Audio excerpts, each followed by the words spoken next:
Hello and welcome to the Comics Pals. This is episode 322. The gang's all here magically. The Christmas season, I think, is what brought us together. The joy of holidays. Yes, the joy of holidays and the grace of our Lord and Savior. Amen. Um, Ooh, Kefis, no sound? uh-oh. No, there should be sound. How you gonna tell him no? Oh, he's saying that's never just mind. Kefis. Just Oh. it's him.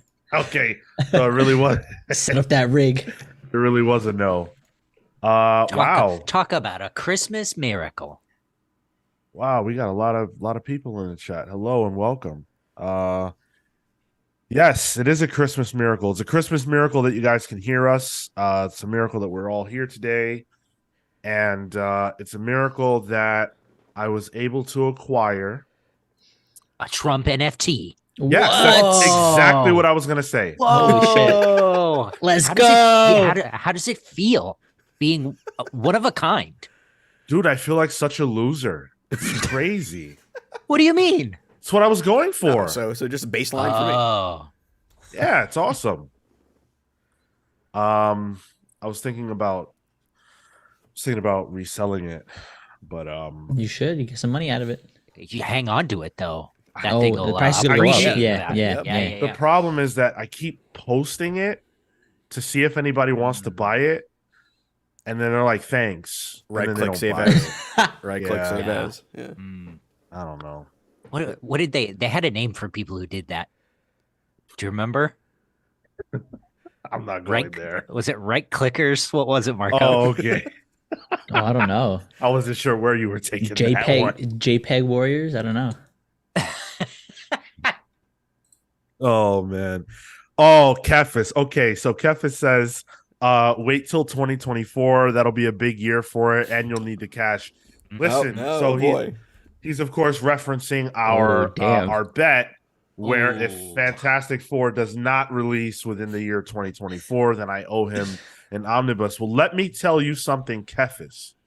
My NFT of He Who Shall Not Be Named by Me is worth so much more than the omnibus that you think I'm gonna owe you, that I could buy you like 1.5.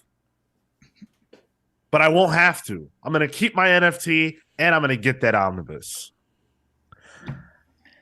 So we've got a lot of show to do today. We've got a lot to talk about because boy, DC just don't quit. And I love it. This is the Christmas season.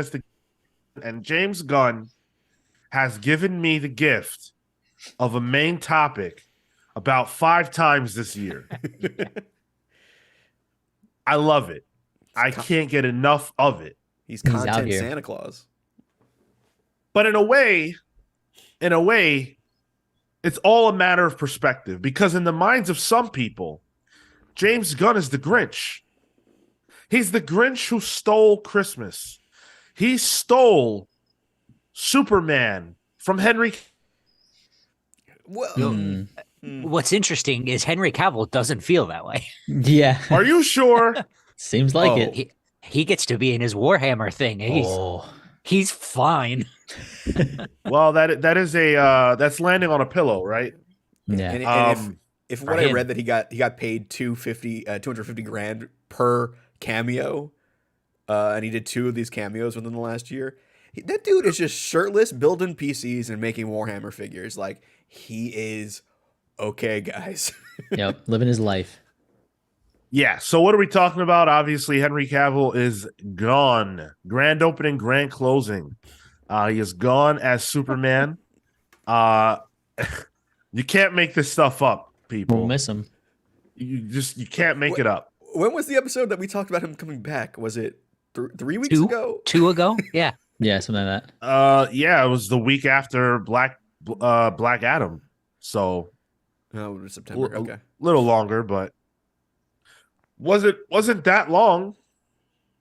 It was not that long. I'm gonna miss him, frankly. Well, He's we're not going to talk dead. about that. We're going to talk about that. But that's not all we're going to talk about, because remarkably, there might be something in the news more heinous than this. I'm not even sure how heinous it is, but what we're going to talk about later is absurd. Have to do with Comic-Con? Sony, they like to one up. But they like to one up themselves, right? So they're like, wait, you thought a El Diablo movie starring Bad Bunny was obscure? Mm. You wait. Wait till you see what Sony cooked up this week. We're gonna have a debate about this then, because I feel differently. I have minefields in this episode. Don't worry. This is gonna be fun. You guys think AI art is controversial? Wait till we talk about Cebulski. Don't worry, I got you. Before we get to that, I want to let you guys know how you can support the show and get us all over the place. Of course, we are the Comics Pals. .com/the Comics Pals is the best way you can support us for as little as $3 a month. You help us out a lot, and you get some cool stuff like access to our at the moment monthly special show, extra show, Palling Around, where we talk about whatever we feel like talking about, and we do it with no filter. It's a lot of fun. You get a newsletter from us, and you can get a snazzy nickname and your name shouted out on the show every single week, like these fine folks. Thank you to Thunderstruck Rebecca Alejandro, the Night Stalker Harris Nijinsky, Brian Demolisher Del Pozo, Random Rocio, Kefis the Incorruptible, The Great Destroyer Hyper Viper 89, Momentum Mike Elliott, Starcross Catherine Stars, and of course the Ultimate Fighter Snake of Talons. Thank you all so much. Speaking of Christmas spirit, somebody on this podcast is feeling so festive that they actually decided to send out Christmas cards to, and I gotta say this because we're gonna show it, right, Tyler? That's okay? Sure, but I would call them physical NFTs. That's how I've been going about it. Of course. Yeah. Of course. Yeah. I've been sending everyone physical NFTs. I love it. I love EFTs, physical fungible tokens. Yeah. I have to stress, whoever has it handy, feel free. I have to stress this. This was not just sent to the three of us, that the three who didn't send it out. This went to family and friends. Yeah. And if you're listening to the show, we can do our best to describe it, but I think this is one of those things you got to see. We can get it on social media for you guys, or just catch the replay. I can post a picture of it. Yeah, you need to see this without further ado. Whoever has it. I'll have to run downstairs and grab it real quick. Oh, yeah, okay. mine's. Here we go. And you know what? I can put it on the stream. I have the file. What am I doing? It's this image crossed an ocean to get to me. It's remarkable. It really is. I couldn't believe what I saw when I opened this. I immediately I hung it up, put it on a little space where I put all my Christmas cards coming in this year. So mine's literally on the tree. Yeah, I think I have mine. Here we go. It's lost somewhere. Tyler, it's in the abyss. Let's see. There we go. I'm throwing it on the stream right there. All right. For all of you to enjoy. Oh. Yeah, take a look at that. I sent it to my friend's place, but it went to his parents, and then he said his mom loved it, and it's on his mom's fridge now. Aww. My girlfriend got a lot out of seeing this. It's a picture of Tyler, I assume taken at Disney. This was accurate? the line for the Incredicoaster at what was it? Disney's California Adventure. I don't know, brain fart. Okay. And he's holding a sign that says "Single Riders Entrance." So good. It looks like a comic book cover. It's holding a sign that says "It is." I took a lot of the stuff. The format of it is a specific comic book cover, and I'm curious to see if anyone could guess. Oh. It's one of my. You're not going to be able to guess. I can just tell you, but it's one of my favorite covers of all time. Kirby. Cosmic, #1. Oh, I'm out. Nope. Fantastic Four? Silver Surfer #1.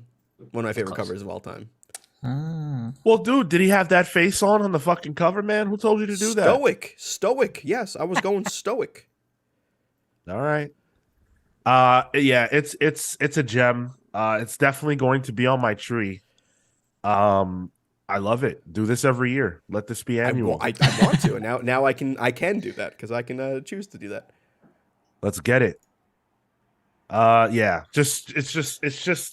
it's one of the best things I've seen. I can't believe this came from your brain, but then at the same time, something like this could only come from your brain. So thank you. Absolutely. I appreciate the holiday cheer. All right, so we're gonna do something a little different. We're gonna get right into talking about DC. Do. Yeah, we're just gonna do it because there's too much. And I know you guys want to hear our takes on all of this madness. So James Gunn announced this week.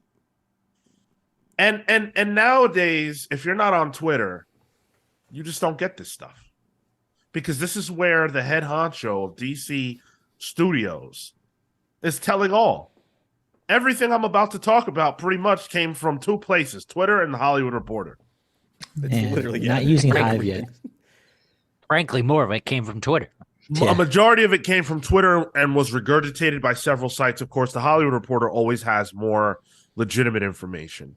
But James Gunn announced that he is writing, and that's very, very key, writing a Superman film. Yes, that is the case. It came from the mouth of the man himself. He also said that this will be a young Superman who is not living in Smallville, not just starting off his life or anything like that. It's not an origin story. He is Superman, but he works at the Daily Planet. I almost said the Bugle. The Bugle, yep. He works at the Planet, and he already knows several major characters. It's fun. The major character bit I took to mean like Perry White, Lois Lane, and people like that. Gotta I don't have think Jimmy Olsen. Gotta have. I don't Yeah, think yeah, Jimmy Olsen. Definitely. I don't think we're gonna be meeting like I don't think Batman, Wonder Woman, Flash. I don't think that's what that meant. Yeah.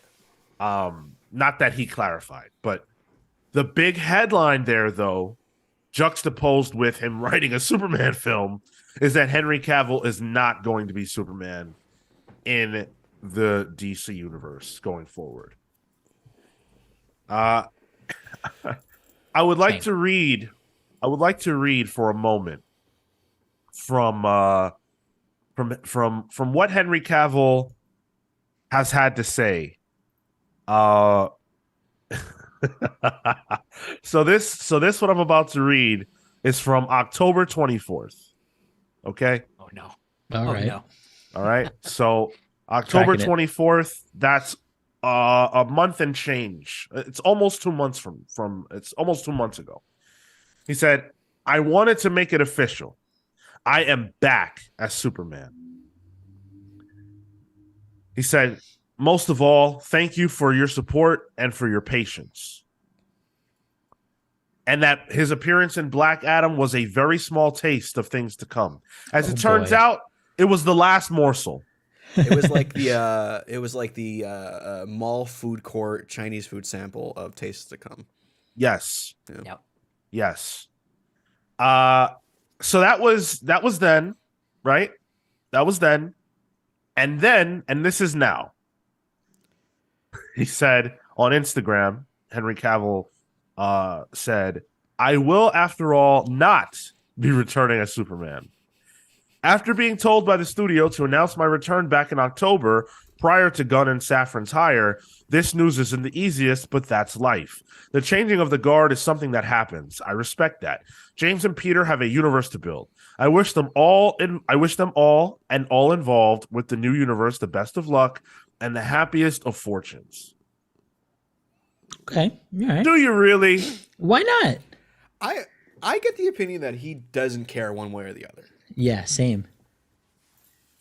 Nah, come Yeah. on. No, yeah. You got I of it on this one. You think that that's not extremely embarrassing? he's taking the British stiff upper lip Yeah. approach. This is like he'll be okay, but this is embarrassing. It makes him look really bad. It makes him look stupid. I have to say, I think The Rock played him out. We're going to talk about The Rock's involvement in all this. I think The Rock played him out. I think he has to feel burned by DC. Not to say I think that the bridge is burned, but I think in this moment in time, when he wrote that post, he could not have been happy. No, I would be very surprised if we see him in another major franchise superhero film. I think Marvel's going to scoop him up. You think Marvel is? I think Marvel would be dumb not to try and scoop him up. I think he's Especially done with it. With the rumors of Squadron Supreme and stuff. Like, how petty would it be? Be like, oh, you stole James Gunn from us? Yoink! We're getting our own Superman. Hyperion, let's go. I could see that. This read to me as like this was mandate, and this is what I was told by the organization. So I don't feel like this is embarrassment as much as it is, hey, this is what I was told, because he said it both times, was I was told to do this. Like that the enthusiasm didn't start with I'm so thrilled to be a part of it. Once again, it is no, I was told to make a post, to do a thing. Like I was instructed, and that feels different than him potentially being upset because he was really gung-ho for it. Nah, that's Henry Cavill very clearly loved being Superman. It meant a lot to him. And that's even worse because they're putting him out in front to take the flag. Yeah. He ain't bulletproof in real life. Yeah. My man's a regular dude. And he's taken a ton of abuse from DC over the years. Yeah. And Warner Brothers. Yeah. The fucking mustache gate. Yeah. And then who does Mission Impossible? Is that Warner Brothers? Oh, I was thinking the same thing, John. It might be. I'm just thinking of the stupid arms gif, where he all of a sudden gains a shirt with a pocket and shaves or whatever the fuck. It's Paramount. Okay. Yeah. And he's had a long road with the character, a lot of ups and downs. We detailed a lot of that last week. And, he's talked about what Superman means to him. He's talked about what Superman means to the fans. There is more to his Instagram post. He said, for those who have been by my side through the years, we can mourn for a bit, but then we must remember Superman is still around. Everything he stands for still exists, and the examples he sets for us are still there. My turn to wear the cape has passed, but what Superman stands for never will. It's been a fun ride with you all. Onwards and upwards. I can appreciate taking the stance of, just being the good guy. Yeah. And business happens. I think, the Rock of it all cannot be ignored. I think that The Rock really, really, really wanted Black Adam to work. And I think that getting Superman in there, getting Henry Cavill back, was his way of staking his claim over DC. This is just my opinion. I don't have any, he felt like a source pawn on that. He felt like a pawn in the Rock's, chess game. Yeah. That nobody else was playing. I've been smelling what The Rock is cooking for well over 20 years now. The Rock can't get over on me, brother. Yep. Yeah. I smelled carny shit on this movie as soon as the press started. I'm like, oh, this is wrestling carny shit. This is territory moves right now. It felt bad, man. Yep. With all that talk, all that pomp and circumstance, for Henry Cavill to be out as Superman it's not the most shocking for me. And I'm talking about just news in general, just because of what happened with Vince McMahon and WWE. But outside of that, I never saw this coming. I got to tell you. I mean, I saw it coming last week. I think the writing was on the wall that James Gunn was going to reboot this whole thing. But prior to that, oh my God, that he'd be in and out. The how quick that happened definitely was not expected. But he's been so underutilized. He's been just floating in the air, the ether of the DCFU that I don't know. This felt like when I saw it, I'm like, yeah, okay, that makes sense. Finally, it happened. I think there is one route they can take to bring Cavill into whatever this new world is, though. Yeah, make him old. Kingdom Come. Oh, I think the Future, other multiverse. way. Oh. Injustice Society. Make him Oh. Ultraman. Oh, I fuck with that. Yo. Make the whole Dude. Snyder people the evil ones. Oh, dude. Man, oh my God, I had that fucking idea in 2007. Well, Like they were essentially this were. To make the This shit Snyderverse, to make the Yeah. Snyderverse yeah, evil. yeah, legit. In Legit, 2007. Because the fucking Man of Steel, like I hated it so much that I was like, what if all this is just, what if they flip it and we see all these people, you know, turn, and we watch the Injustice Society build, and it's like this shit just writes itself. I want to I'm just address Sylv's message there about The Rock unfollowing WB and IG, or WB and Black Adam on Instagram. This has been making the rounds, and I wanted to make sure that I looked into it, and it's definitely not true. He never followed them in the first place. Yeah, I just linked to it. Yeah, so that's not true, but the fact that everyone believes it goes to show that this is just the circus at this point. Anyone will believe anything. And it's like, it's not weird to believe that. It makes sense. A guy's in a movie, he's promoting the movie. You would think he would follow the Instagram account of the movie. Yeah. But I guess he just didn't. And also, that's like wrestling journalism too. It's like, oh, Sasha Banks stopped following WWE. Like, And yet, a lot of times that stuff is on point.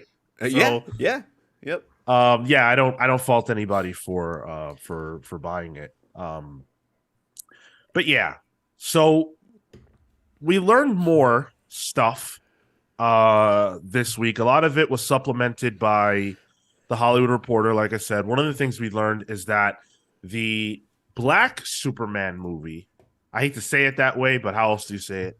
From Ta-Nehisi Coates and J.J. Abrams, that's apparently still on the docket.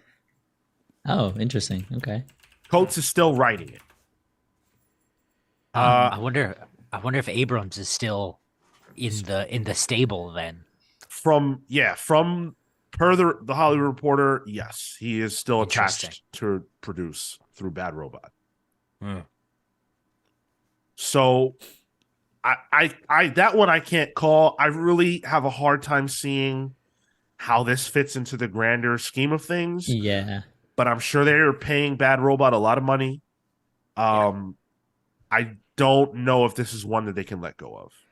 I wonder if this is like one of those outside of the plan, like a Joker or Batman sort of thing. Yeah. It has to be. And I want to just say real quick, I don't think it always would have been necessarily, but I think now it absolutely has to be. Sure. Yeah, especially with the Flash introducing the multiverse, like this could have been integrated somehow. Yeah. And I think they might have seen like Into the Spider-Verse. They're like, oh, all right, we can have two Spider-Men simultaneously. Why can't we have two Supermen simultaneously? Two black Supermen? You're crazy. That's the end of everything if you have two black Supermen. Oh my Come God. on.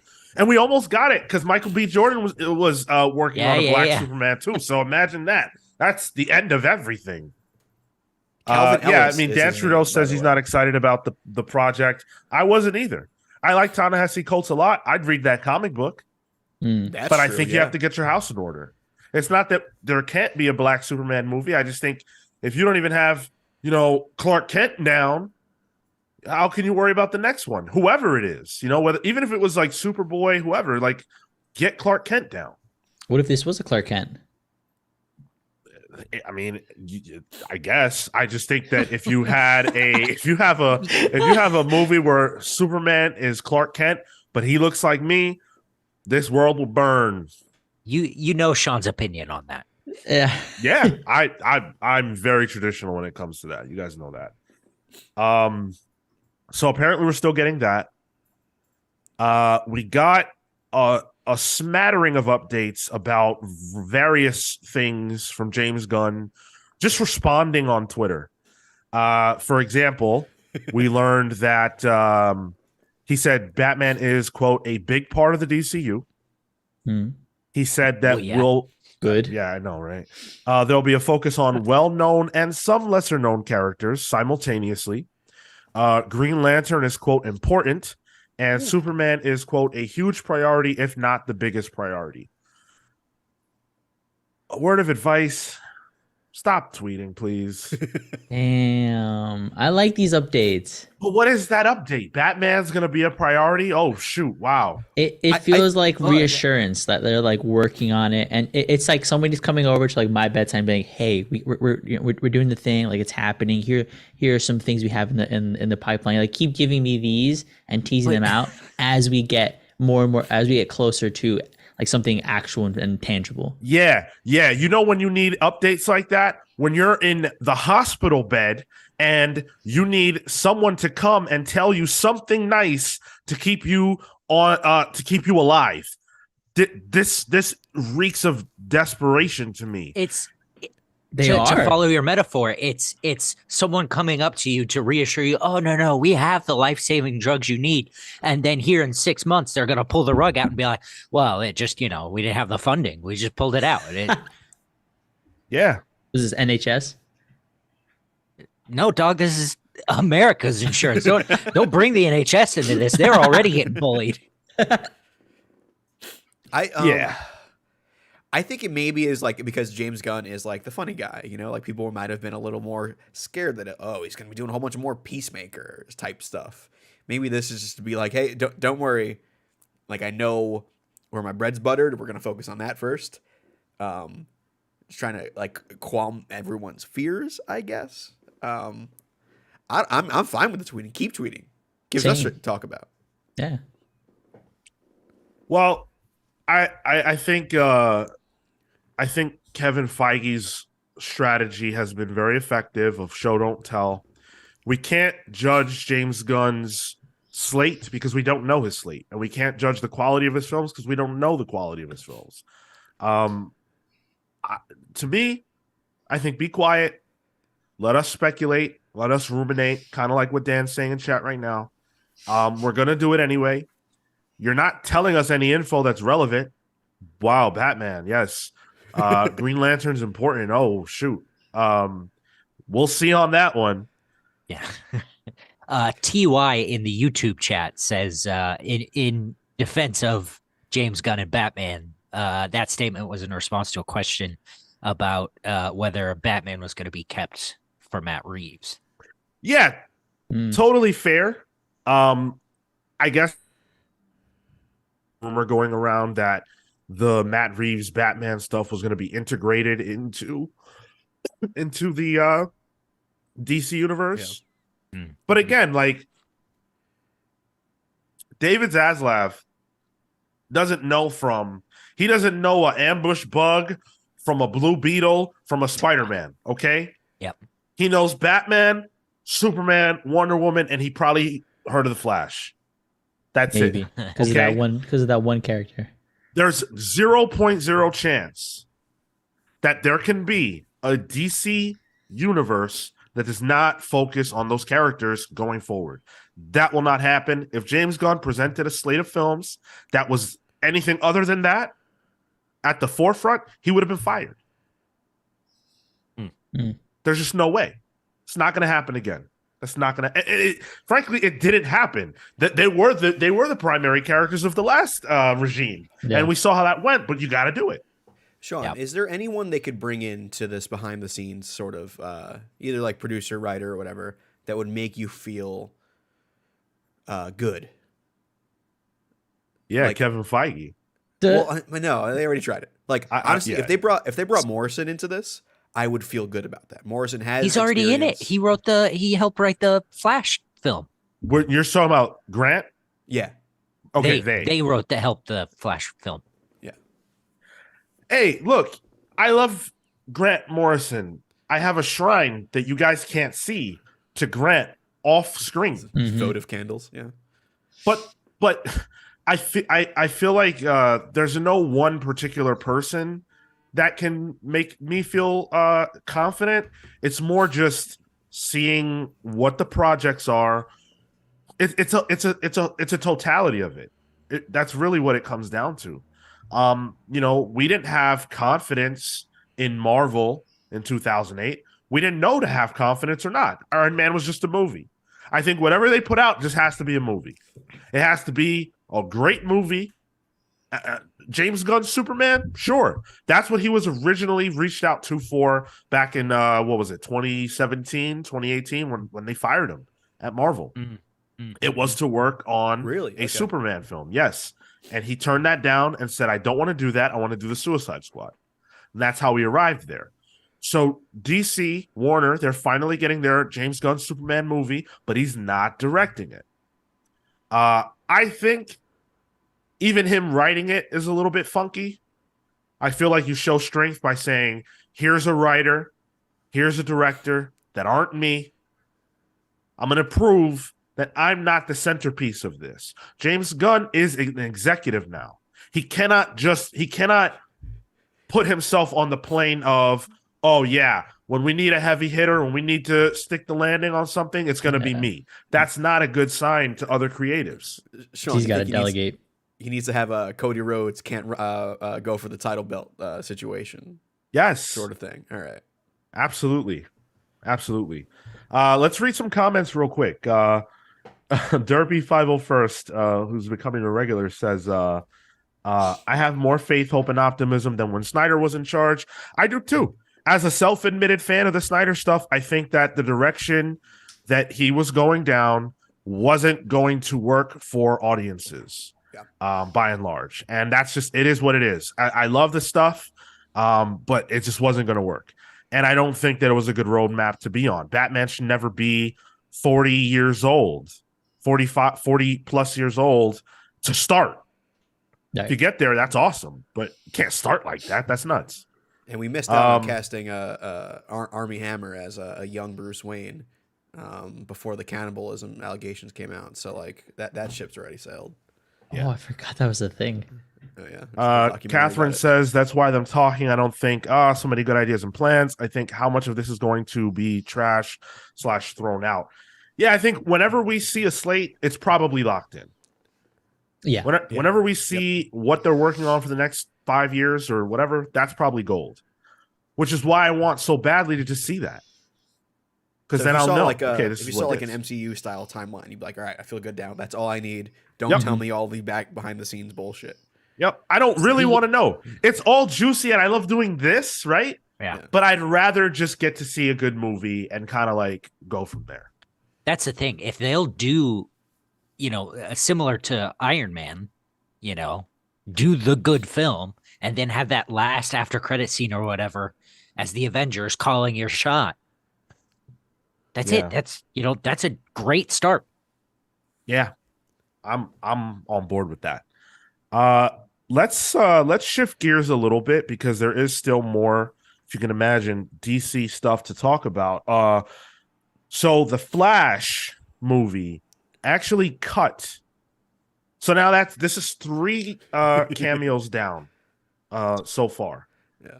Oh, So no more what's his name? Keaton? Michael Henry Keaton? Cavill. Oh, okay. Oh, right. No more Henry Cavill. Mhm. No more Gal Gadot. They're both cut from the Flash. Wait, what? Yeah. Yeah. They're cut from the Flash. Sliced. Am I wrong in thinking the Michael Keaton stuff was too? That was, I think, right? I feel like that's more But integral to before- the movie. That was cut from Aquaman because Yes. Okay. the way it comes out now, Flash is first, and people won't understand. Or it's the other way Aquaman's around. yeah, It's the other way Aquaman's around. first. Yeah. Aquaman's now first. Flash was supposed to be first. Yeah. Wait, Gal Gadot too. Damn. Yeah, because of what we're about to talk about, which is that Yeah. again, Wonder Woman 3 is canceled, which we That's know, right, but Patty yeah. Jenkins has now come forward and talked about it. If you guys remember, some pretty dirty things were reported about her behavior when she was told that they didn't like the script. That's right. Being Queen Petty. Notes. The dreaded notes. She said, "Sigh, I'm not one to take to talk about private career matters, but I will not allow inaccuracies to continue. Here are the facts. When there started being backlash about WW3 not happening, Thank God. yeah, I mean, my God, I pray every day that we don't get WW3. And I'll let you figure out which one I'm talking about, because I have not been thrilled with the Patty Jenkins Wonder Woman stuff. But she said, "This is simply not true. I never walked away. I was open to considering anything asked of me. It was my understanding that there was nothing I could do to move anything forward at this time. DC is obviously buried in changes they are having to make, so I understand these decisions are difficult right now. I do not want what has been a beautiful journey with Wonder Woman to land on a negative note. I have loved and been so honored to be the person who got to make these last 2 Wonder Woman films. She is an incredible character. Living in and around her values makes one a better person every day. I wish her and her legacy an amazing future ahead, with or without me." She also talked about, getting to work with Linda Carter and how amazing that was. She heaped praise on Gal Gadot. All that's awesome. I think this was a very, similar to Henry Cavill. I think this was a classy response, but I don't know if I believe it. What do you mean? You think this is more of a saving face? Like, oh, I don't want people thinking I actually did that stuff that I actually did, Oh, I'm like a difficult director now that I'm out and about, free agent. I think saving also for DC and Warner, just like what Henry did. Okay. I don't see a ton of difference between the two. I think what's she gonna do? Come on and she can't come on and say like, yeah, hey, I wasn't trying to read them notes, and James Gunn can't tell me shit. Like that's not gonna happen. So I prefer that. Yo, she tweeted that. Respect though. Hold on. Yeah. Like, oh shit. All right. I mean, yeah, but executives aren't gonna feel that way. So that's my stance. I don't know if that's true or not, but I do believe that she was told like, hey, clean it up. We don't like this treatment. And then I believe that things were put on pause. Yes, because James Gunn and Peter Safran were hired in the intervening time. Absolutely. Yeah. But I believe that before that took place, she was told this ain't it. And I don't think she wanted to submit anything else, because I don't think she wants James Gunn, another creative, giving her notes. And I think that's something they're going to struggle with. I truly believe that. I'm interested how, because I imagine the notes, if they're trying to fit stuff into their new universe, she probably had, her own idea, her own set storyline to follow through from this from the second. And that's probably out the wayside. It's like, well, actually, we need you to do this now with this character. And there's probably a level of sacrifice to her creativity that she didn't want to go through, because she probably would have had to change a lot to make fit into whatever they're planning. Yeah. And maybe for a variety of reasons, Gal doesn't fit. Maybe Gal fits, but the story that has been told to this point doesn't fit, and they need to pivot. Yeah. Honestly, I'm fine with Gal Gadot being gone. What? Why? I found her to be very cold as Wonder Woman, honestly. Maybe it was the material.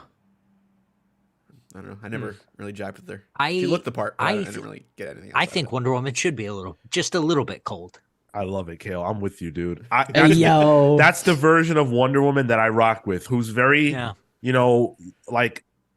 she should be intimidating as fuck. Yes, but when you speak to her, she should be warm and cordial. Yeah, I agree with that. I don't think she ever felt warm to me though. That's the thing. Gal Gadot specifically. There are moments she's friendly. She's especially with the interactions with other characters. Acting, though, does that make sense? What about the part with her and the kid in Wonder Woman 2? I thought that I have erased Wonder Woman 2 from my memory, Sean. All right, fair enough. And she was really I don't know, Wonder Woman 2 I really didn't like at all, but what I did like was some of the interactions that she had with Minerva before she became Cheetah, when she was a nerd and Wonder Woman was helping her find herself. Kristen Wiig. Yeah.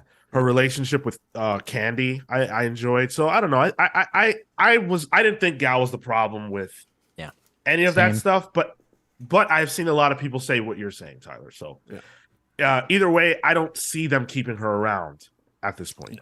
No. Sad face. Especially not at this point if they're looking to do like year 1 type things or year 2 type things, you know? Yeah. Mm. Like they're going to have to aim lower in age. Yep. You can't. I mean, it worked with Iron Man, but Iron Man is not. Tony Stark is not necessarily known as like a young dude, and Sure. Yeah. you don't have to physically. You're not like Iron Man's a suit of armor, right? So, I think that makes it works a lot better that way. They also didn't know they were going to be doing this for 80 million years. Sure. I also think that they kind of dug themselves in a hole with setting the first movie and second movie so out of continuity, like out of the timeline of the main superhero universe, because it's like, oh, Superman was our first hero. Psych. No, this person's been around for forever. So like continuity wise, they kind of screwed themselves a bit. Like the Wonder Woman, I think it's a solid movie. I like that it's in World War One. Like Same. I think is an interesting choice. But in terms of a greater superhero universe choice, it's a little wonky. So we talked about Henry Cavill. We talked about Gal Gadot. Do you think that they just recast everything at this point? I think they should, yeah. Might as well. Yeah, at this point. Yep. I'm aligned. The problem is, and what's so weird about this whole deal is that they've got 3 more movies on the docket. Yeah. And I feel bad for those movies because I'm already seeing the sentiment online that like, oh, these movies don't matter. Because it seems like they're not going to be in the greater continuity, so they don't matter, you know? The whole idea of like what matters and what doesn't matter in terms of continuity is such a comic book thing that we're finally seeing it in like this feels like when I was reading books right before like New 52, like when it was solicited. Yeah. When we saw the solicits and knew that was happening and there was books coming out still. Yeah. And you're like, oh, well, what's the point of reading these? But then, like, you had gems like Snyder's Detective Comics during that. You know, like, you can still enjoy the movie for what it is. But, yeah, I don't know, man. It's a bummer. Yeah, you're right, Finally, he Bruce. I says- forgot about Blue Beetle. You're right. So wait, what are the 3 movies? So Four movies. Lucifer in chat is correct. There are 4 because it's Flash, Shazam, Aquaman, and Blue Beetle, which I forgot. Shazam. Oh, Oh, God, yeah, I forgot about Shazam. Shazam. God. You I mean feel like you they mean the have to. Shazam movie where they had to create new villains for the character because the villain that everyone would like to see won't appear. I Yeah, read I Mr. don't know if this was Mind. true or not, but I read that that The Rock was offered an appearance in Shazam 2 and he said no. I don't know if that's But- true or not, but He That should one have I been didn't the get. villain of Shazam 2. Like, Nope. This that is whole a, thing just fucking. This Oh, is yeah, a there whole were that 2 doesn't work Shazam for me, movies. brother situation. yep. Honestly, Yep. like I loved The Rock. I'm kind of souring on him a bit. Me too. This whole thing turned me on Oh, The I You Rock. know, I'm I- rooting for Roman Reigns at Mania. That's what I'm feeling like. I don't even have the wrestling career you guys do. Career. And I'm tired of The Rock. I've been tired of him for a long time. I mean, if I ever have to deal with that kind of campaigning again, my goodness, that was rough. That was rough. They're babies. They're only a little baby yet. Yeah.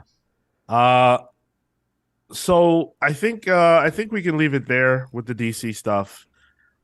Obviously, this isn't going to be ending anytime soon. But I think the next time we'll do a big talk about it is when we get to see Hopefully the timeline at that point. yeah, timeline. Which James Gunn did say they're excited to share that and that we'll probably see that early 2023. Yeah, hopefully. One of the other Hopefully things that sooner. one of the other things that came out of this was that the script for Man of Steel 2 was already written apparently by Stephen DeKnight. Yeah, no, we know And- that. Yeah, and the villain was Brainiac, like confirmed. Oh. Yeah. Which I'm like, That's kind of a bummer. I love I'm Brainiac, so Me too, dude. I'm so annoyed that we somehow have gone all these years without Brainiac. I don't get it. Superman's Rogues Gallery is so good. Underrated. And so underutilized and underrated. You could do. I mean, you can't do this because you got to have Lex Luthor. But like, if you wanted to, you could do Brainiac. Yep. You could do Metallo. Mm-hmm. You could do a whole War World movie. Yeah, So Marvel, cool. Bizarro could fit in there. You could get Bizarro in there somewhere.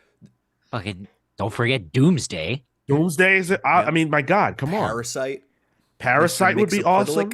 Yeah. Maybe not. The fucking the toy maker. Yo, that would be fun. Yes. I think Superman's Rogues Gallery is so perfectly set up for like big bad like playmaker and then like lieutenants. You know, like Parasite can easily just be like a fight scene. Same for Metallo.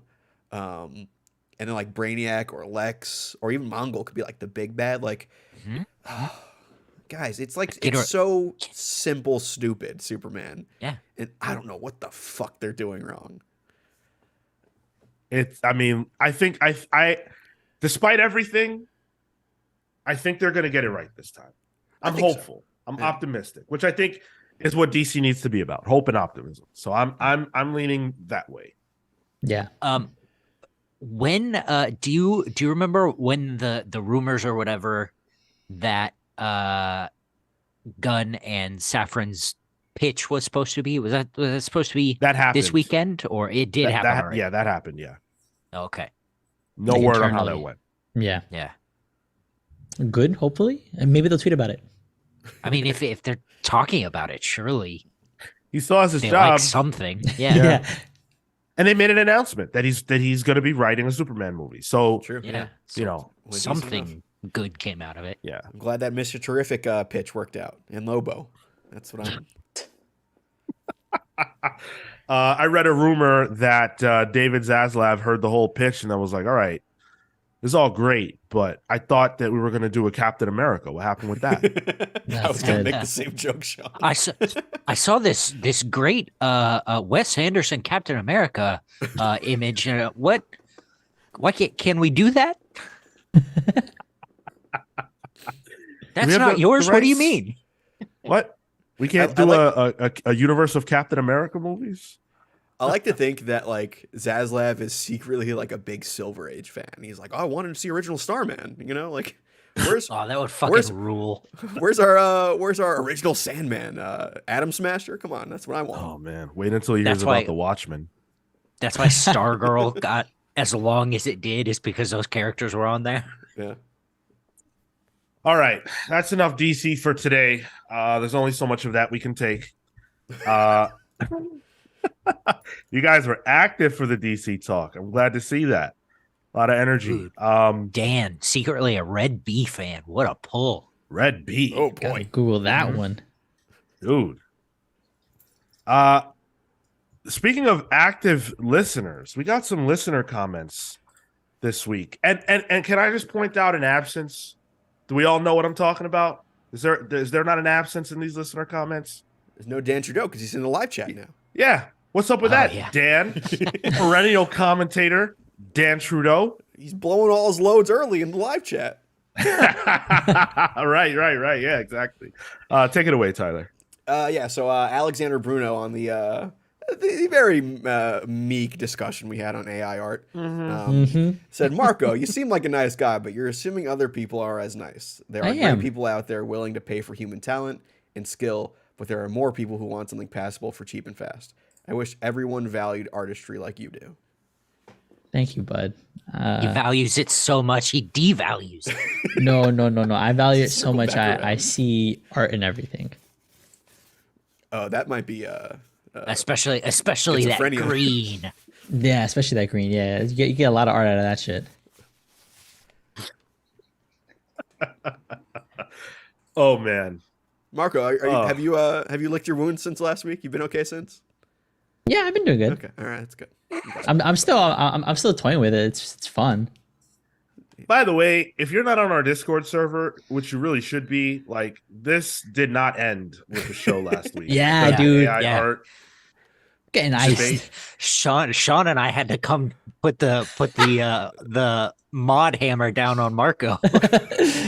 I disagree. Respectfully, I disagree.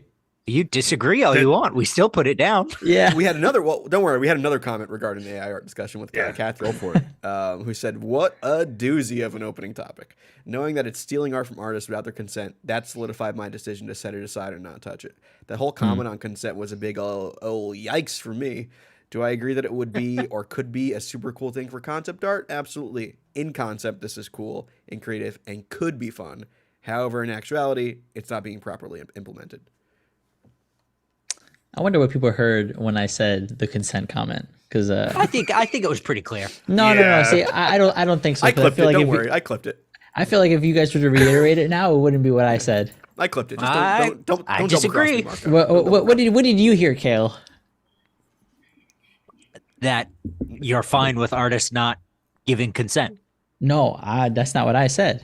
You sure? Yup. We've got the clip. We can play the clip. Play the clip. Play the clip I because didn't that's not actually what I clip it. said. I lied. I can clip it. I didn't actually clip it. Well, you Tyler, can go fucking.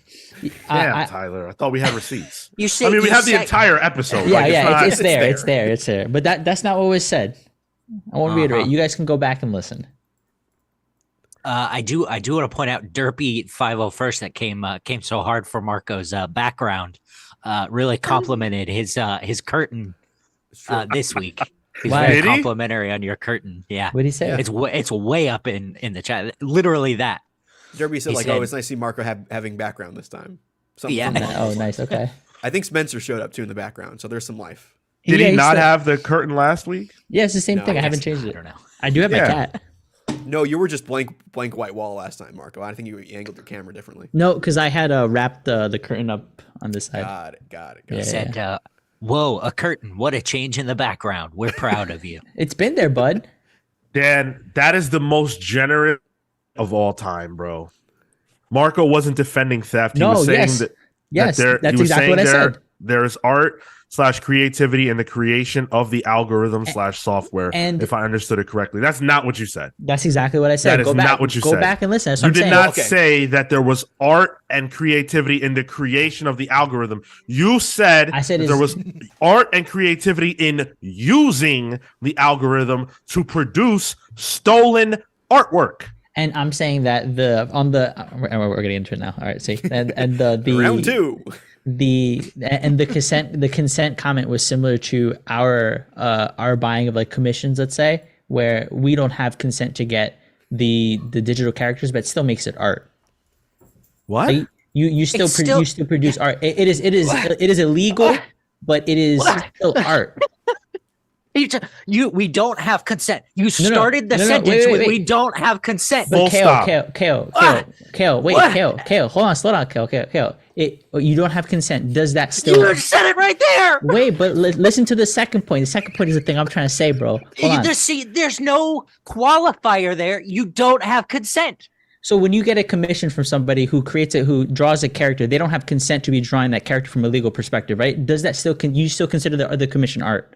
That is what I'm saying. That's not correct at all. No, that's You're what I'm equating- saying. you're If you equating whether you IP have Well, still. you're wrong. Is what I'm telling you. You're That saying it's whether- wildly wrong. whether you have consent or not, it can decide whether or not something is art. You can't steal art. But do you still consider it art? No one said it's not art because it's stolen. It's but not art because it's not being created by a human being. But The I'm theft making part the is a former separate point. But I'm making the former point you just said. That's the point that Jesus I'm making that is not Christ. being addressed. Wait, what is the point that you are making? That regardless of whether or not there is consent involved, that does not diminish whether it's art. Okay, but no That's one's all I'm saying. But that's what I'm saying, and no one's addressing that. but because there's no reason to. That's no one's making that argument. You're the only one saying that. That's what I'm saying. I'm the one making it. No one else is like actually engaging with it. Because a it's bullshit irrelevant. argument. Because it's not even art in the first place. I Oh, don't well, then think- we disagree at that point. I look, Marco, we've known each other a long time. Yeah. You're a great guy and all that. Yeah. Love you. It's not hard for me to understand. I know other people are saying they don't get it. It's not hard for me to understand why you have this perspective. Mm. And I think it's easy for me to understand how someone who doesn't draw, how someone who's not an artist wouldn't make that distinction. All due respect. Yeah, all due respect. No shade. Because there's no way that if you were one of the people making the stuff, that you wouldn't see how this is, really shitty for people who are artists or creative people. Like how like. But I feel like the existence of it is the part that's being vilified that I disagree with. There's a complication in that. I agree that it is harmful for the artist, but I don't think that inherently means that we don't have to use it or cannot use it. I don't think that's what it is. I think the problem is that it's being used to scrape the styles of people's art without their consent to create art. Create art. Generate more is a better generate word. Generate images. Generate images. To generate a pattern of ones and zeros that's aesthetically pleasing. The thing can't even make fingers correctly, or faces. Like Sylv says she would. Pardon me, Sylv. The Sylv would support an ethical version of this as a tool. Sure, but that's not what we're getting, and that's the problem. Right, and I'm saying that the ethic of it aside, I think that that needs to be addressed, and it needs to be. Hold on, wait, it needs to be addressed. Like I think that realistically, you need to address that point. And right now, as a new technology, it has not done so. But because it is a new technology, you have to engage with it in order to get to the point where we understand how we can use it ethically. Because you have to understand the parts that are not ethical in the first place. Because these things are known to get better. They are. But why anything else does? Why do millions of artists have to be ripped off for us to figure that ethical conversation out? Because this is new grounds. This has not happened before. We had shittier AI, and now this is getting to a point where we've stepped over a boundary that now we have to address. When we invented the car, we had to kill just thousands of horses. For each horse to get that horsepower in there. Yeah, just millions of horses. We had to slaughter every single the Ford Bronco, Hey, the Mustang. But then what do you do with those people who are carriage drivers? Then they're out of work. How do you address at that point? They're literally replacing our job. No, they drove cars and people paid for them. It's called a fucking taxi. No, but not the same volume, dude. It's any new emerging industry is going to take into that. This isn't the same thing. No one stole their horse. Yeah, fair. And then, that's fair. It's fair. not the same thing. And by the way, remember how we nuclear bombed a country? But hey, nukes power our stuff now, so that's great. We get electricity off it. Things got better. Well, to Dan's point in the chat, acceptable loss. Oh, here we fucking go. No. Is this like how Napster was stealing music but paved way for legitimate digital music? Like there should be royalties involved for the people who how is Spotify paying artists less than a fraction of a cent? But it works on the contracts that they negotiate with the music publishers. Oh my which is God. also predatory, dude. We need the Lars Ulrich of the artist world to come about here and.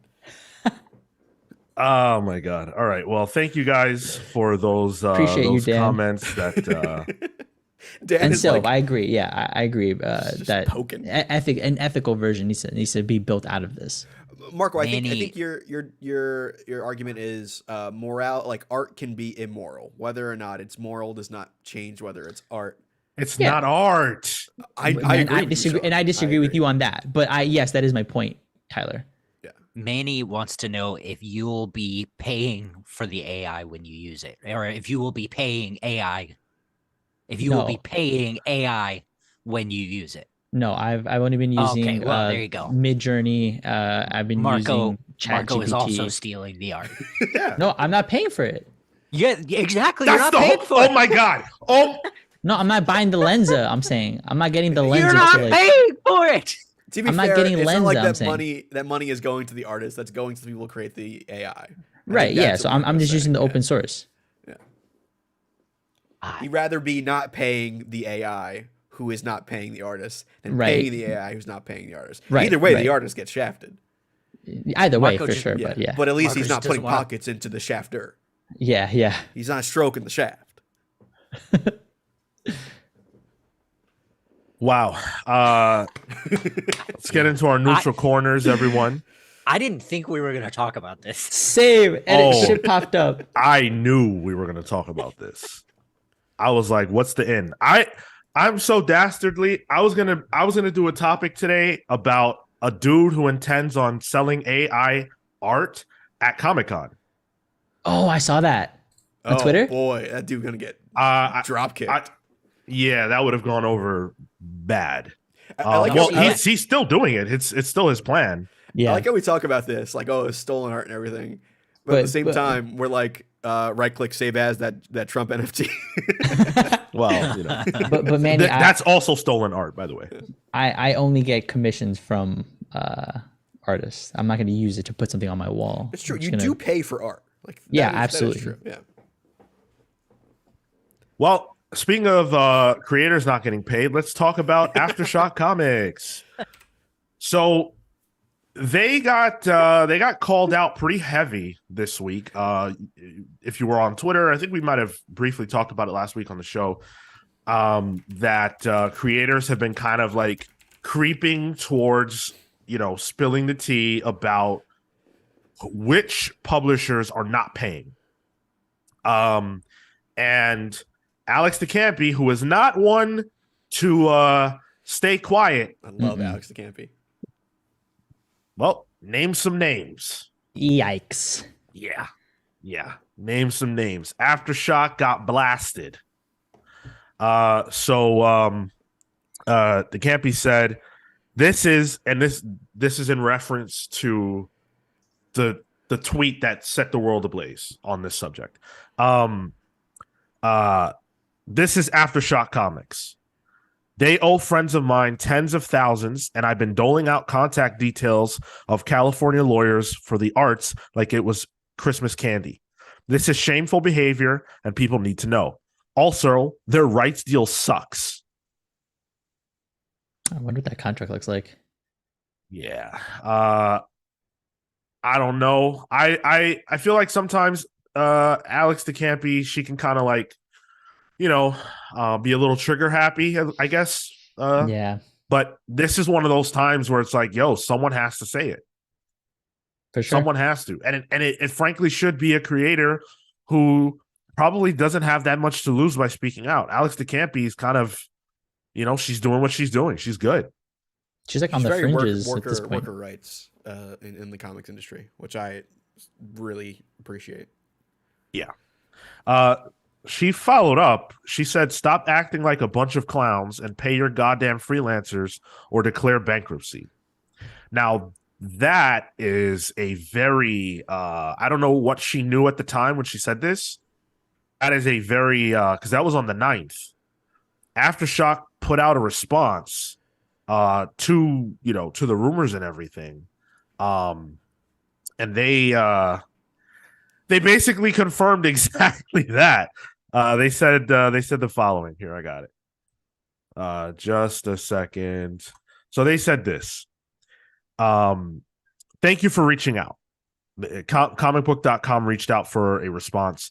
They said, thank you for reaching out. For easy reference, here's our statement on the matter. The company is addressing late payments as outstanding funds owed to the company came in. There are no non-payments. Everyone who is owed money will be paid. We recognize our obligations and consider creator compensation our number one priority. We apologize for this situation and are making our best efforts to rectify it as quickly as possible. What is no non-payments will be paid? Like, it means that they're not paying people.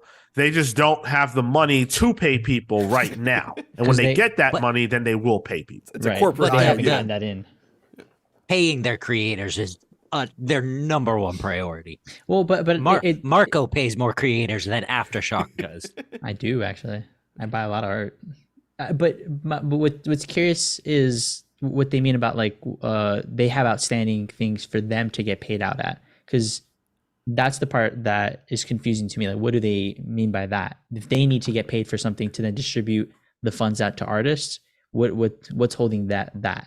Outstanding payments, probably some kind of royalties or, rights or God knows what. I think the didn't issue go through. Yeah, the issue Sure. here that gets highlighted from in my mind is that AfterShock is I guess they'd be considered. I mean, they're certainly indie. I don't know if they'd be considered like small press, but they're certainly well entrenched in comics. Yeah. So the fact that there are creators sitting at home waiting for checks from months and months ago who've long since completed the work and can't get paid because AfterShock doesn't have the money to pay them and still operate is a very, very bad, grim sign. That's not good at all. It's not like they're owing millions. They don't owe millions of dollars. They don't pay that much. Come on. Yeah. This is where you work your way up. AfterShock. A lot of good books coming out of AfterShock as well. So absolutely. It's a shame to see some of these creators not get their pay. Yeah, it's disgraceful. It really, really is. Jeffrey Groom, probably distributors standard 30-day payments ? Okay. Sure. Yeah. Could be that. 30, 60-day terms. I've been seeing people tweeting about like covers drawn in the summer that were never paid out. So like, I'm not good at the numbers and math, but that seems a little more than 30 days. It's definitely what we're talking about is a long-standing issue, because this is only they've been named now, but come on, how many times have we not heard, whether it was something we talked about on a show or something someone told us that we couldn't say, about people not getting paid? Man. or companies just being shifty and weird about this stuff? No, there's definitely a level of negligence to it. And I'll say, just off of personal experience working with like exterior vendors, like you'll have an invoice from like I'm at work, I'm dealing with invoices from like May, April even, just because of how some of these people are just not good at their jobs. Yeah, and like creators can't exist off of a future payment. Exactly. Yeah, they need it now, and so you got to be diligent about that kind of shit. Yeah, their livelihoods are on the line. And unfortunately, it affects future sales. It affects this type of news causes otherwise well-meaning people who are upset to then say, I don't mess with AfterShock. And now their books are selling less, so they have less money to pay out. And it's just a vicious circle. That's why you just got to do good. In this day and age, you can't have this kind of press. AfterShock cannot afford this kind of press. They can't afford much. You're right. They might need to start looking into that AI generated images, because that's all they can afford. Although the bankruptcy idea might not be like totally bad for them to restructure some of their finances and debt. Like if they need to at that point, it might have to be a move, which would be a shame. But if it allows for payment out and payment in, then maybe. Well, we all agreed on that. And I think that that's not that interesting. Yeah, that's not good radio. So I figured we could talk now about Cebulski. Oh boy. Woo! Who? Sorry, I'll get to that, Marco. I love the joke. We're gonna do that. Oh, we're gonna do that. Don't worry. I'm unfamiliar. Don't worry, Sean. I used the image that was in the Bleeding Cool. I love it, dude. I love Jimmy. It. It's perfect. So Singapore has a Comic-Con, which is awesome. And Cebulski, well known for being a lover of Asian culture. You should have stopped it right there. Well known for being a lover. He had to show up and show out. And he was on the equivalent of a Breaking Into Comics panel. It was more focused on like breaking in internationally and potentially working for Marvel and things like that. And I mean, listen, he had some great advice. Great advice. He should know. Yeah, he should know. Absolutely. If anyone knows about breaking into comics Internationally. creatively, internationally, Specifically, the Asian market. Uh-huh. so Guys, I don't know who you guys are talking about. oh, you will. I got another name for him. Don't worry. CB said, I think we'll be seeing more up and coming artists from Asia looking to focus on interior art and sequential storytelling rather than just cover assignments. Getting back in the game, huh? He talked about the fact that there will be a shift from more anime inspired art, video game inspired art, to art that fits in sequential comics, like Western comics. That's more personal, but brings the culture from Asia to the West. And that he believes that that's going to be coming. So he also said, you get out of comics what you put in, so never lose your passion. But remember, when you chose to work in comics, the job does not stop once you finish a script or draw a page. The hustle needs to continue with writers and artists, also serving as their own cheerleaders, PR people, social media managers, accountants, and more. Don't quit your day job until you are financially sound as a freelancer. Just because you get your first assignment and paycheck does not mean you have a career in comics just yet. Great advice. Very sound. Now, if you're like, wait, why are they even talking about this? This is all good. Then I need to take you back to 2017 when we learned that Cebulski has a pseudonym, a pen name, if you will. Oh, what's another word for a pen name? A nom de plume? Is that? Yeah. That's right. Yeah. He used to go by Akira Yoshida, circa 2004. Oh, I remember this Wolverine guy. writer, Akira Yoshida. Fantastic Four X-Men writer Akira Yoshida. Famed Japanese writer. Thor writer Akira Yoshida.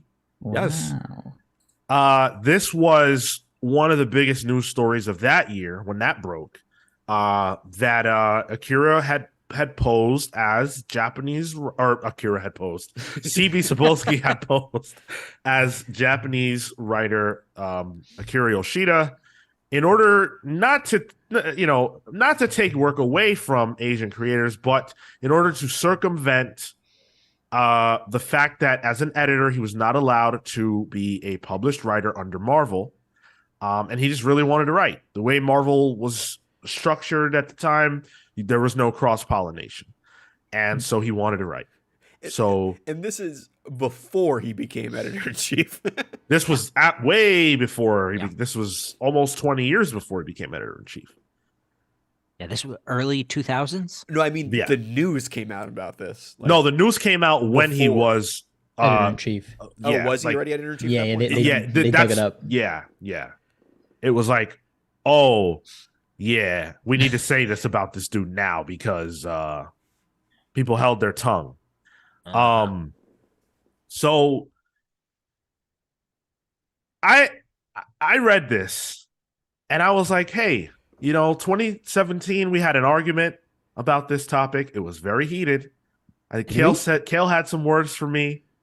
I believe it was the classic DB, disingenuous bullshit, I believe. Was that the origin? Was that not? You should have told me. No, that was about to find a clip. That was the Eastmaster bit, no? No. Well, the Eastmaster is Pete. Yeah. Right. Yeah.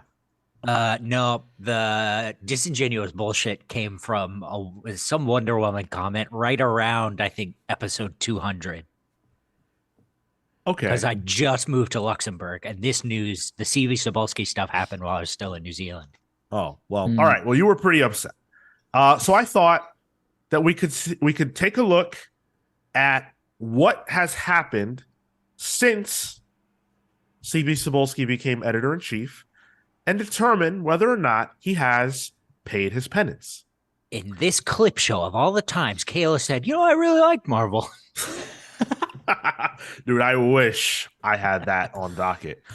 So Bleeding Cool put an article out about this, Rich Johnston reporting, and he said, Those I spoke to at the time. Oh, no, hold on. Let me start one before. Widely criticized when it emerged, when CB Cebulski was made editor-in-chief, it was notable that much of the criticism was not coming from Asian or Asian American creators. Those I spoke to at the time talked positively of Cebulski as a man who went out of his way to hire such talent at Marvel.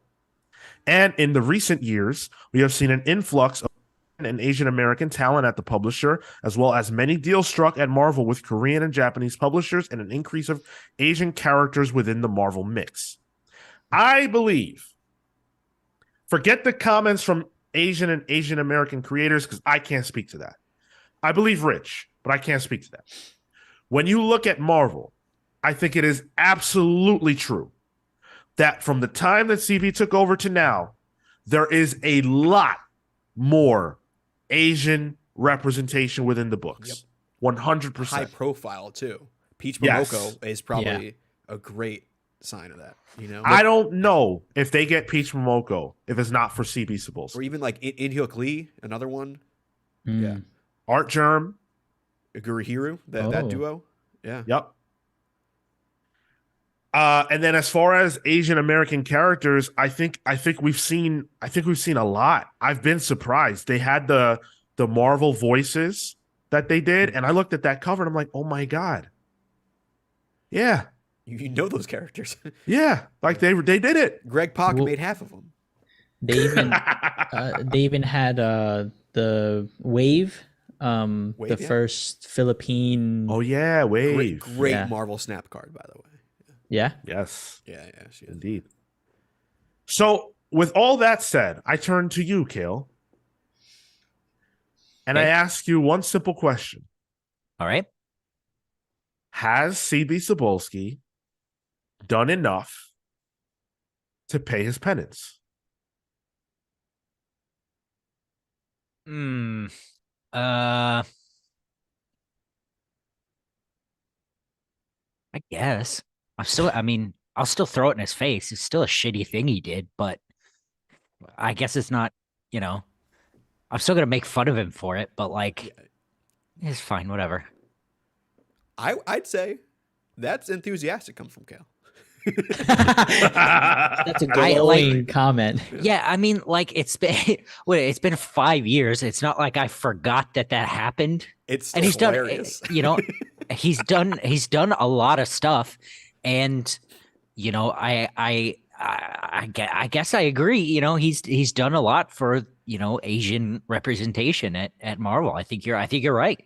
We wouldn't have gotten a Shang-Chi movie had it not been for I want to give him that much credit. Akira Yoshida. That's my favorite sentence all show. I guess it's fine. I think that's fine. That's as good as it gets. I don't think Kale's ever said more about me than I'm fine. So I think you got it. What the hell do you want?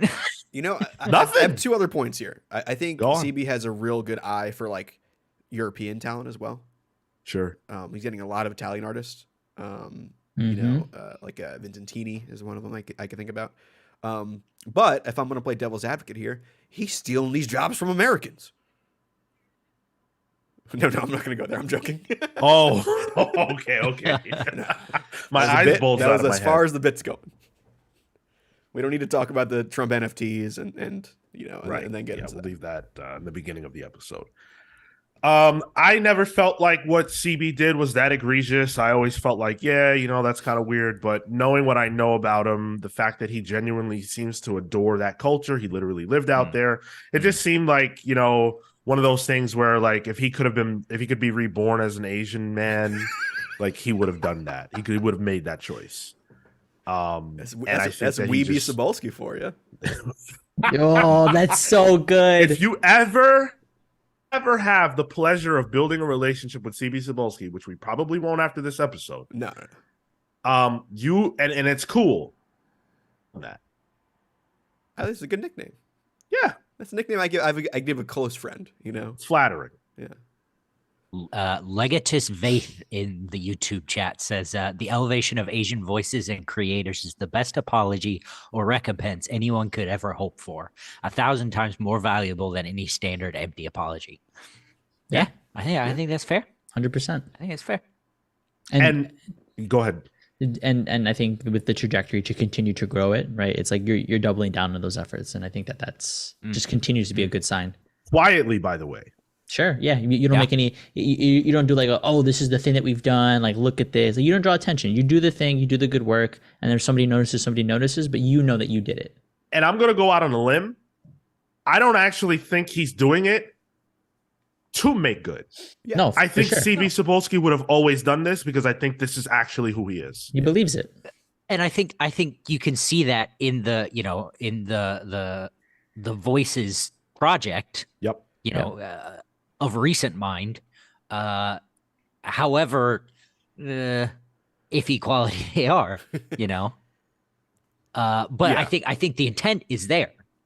Yeah, for sure. Exactly. Yeah. He doesn't get to control the stories, but at least he's putting creators in the positions to tell them and that they have characters to tell them with. I actually think CB Cebulski's tenure as editor-in-chief at Marvel has been pretty good, events aside, because I don't think that's been great. I think what he's tried to do for diversity has been good, and I hope it continues. And long may he reign, quite frankly. I think his stuff has been a lot better than I thought it was going to be, especially with who was it? Axel Alonso that was before him. Yeah. Mm-hmm. Which, in my eyes, is a hard act to follow, honestly. Yeah. Agreed. So, yeah. And I 1,000% agree. Yeah, Marvel has had a string of pretty strong editor-in-chiefs. Like they sure know how to pick them. I don't know if anyone will ever beat Joe Quesada for me, but that's when I started reading comics type Not thing. Stan Lee. Well, I wasn't even a swimmer in my father at that point. So God. Huh. I'm a big Roy Thomas guy myself, personally. But. okay, fair enough. So staying in the Marvel sandbox, someone who's returning to play in that sandbox for the first time in 30 years is none other than the man, the myth, the legend, Greg Capullo. Whoa. Yes. To Marvel? To Marvel. Greg Capullo confirmed it on the Millar World podcast. He reconfirmed it, I believe, on Twitter as well. So this is a go. He said that he's been in talks to work with Marvel for a while. He said that he doesn't want to do long runs anymore.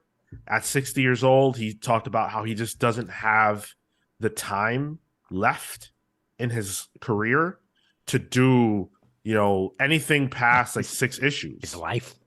Well, Yeah, shoot. right. I hope he's got a lot more time in his life, but He's that looking good, though. pen hand. I mean, It's but tough. listen, that Snyder run, that took about 40 years. He's only got 40 more. Capullo seems like a good guy for like an intro arc to a new ongoing. Like here's the how you draw people into the book. Like what Otley was to Spencer's Spider-Man. Sure. The new Ed McGuinness. Yeah. His style is so distinct from what we see typically right now in a lot of Marvel stuff. It feels a lot more digital focused. Not his art, but like what we see right now. I feel like I run into that waxy figure a lot more than I do on a DC book, and then with his lines, with hopefully they get who's it, Glapion on inks. Yeah. Yo, that would be hot. I want to read Greg's tweet because I think there's good stuff in here. So he said, fact checking. I plan to do work at Marvel. I'm attached to a writer. I'm no longer interested in doing monthly books. The reason, because I am old. If I take up a monthly, I'll get locked in for years. That means less cool stuff for you guys to retire. I would love to see Greg Capullo make his rounds at Marvel. 30 years is a long time away. There's a lot of new characters he hasn't drawn officially. I want to see Greg Capullo work on the Avengers. Yeah. Oh, I really Avengers do. or X-Men. Like you got to start off with like a big thing. Yeah. And He's I'm going to worked on call my X-Men shot. already, though, so I think the writer is Donny Cates. I agree. Yep. I think the book is Avengers. I think it's what Tyler said. I believe it was Tyler. It's a first arc type thing. That's my bet. That makes complete sense. damn, but I'm mixed. It's just- I don't want him to be like I would want to see that art continue, right? Like for a few 6 issues, 4 issues, maybe. You know, like that isn't that's like whenever they announce Otley comes back and he's in there for like a hot second and then he bounces off and the book just feels different afterwards. I don't want the books to feel different. But listen, a 6-issue run that's an arc. Like Yeah. after that, like it's got to be different.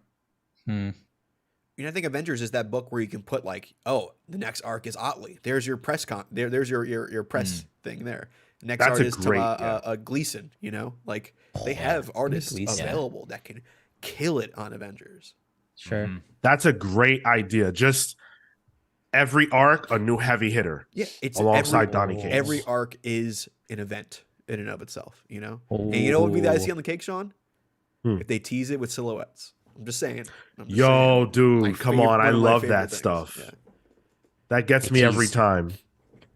The artist with silhouettes? The lineup with silhouettes. The team, yeah. They did that during like the Oh. Heroic Age. Yeah, okay. I love I was like, that shit. how How do I figure that out? you could get Capullo, I think, Yeah, but yeah, Capullo. Like, what artist is this ripped, you know? Yeah. Kefis says, wait, bet?